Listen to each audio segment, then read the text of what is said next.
இவனின் கவனம் உறங்கி போகாது, கனவில் கூட காவல் செய்யும் கடமை மறவாது.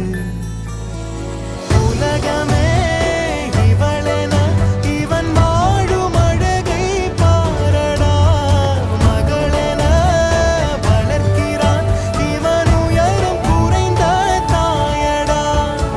இவனின் அன்பை அளந்திட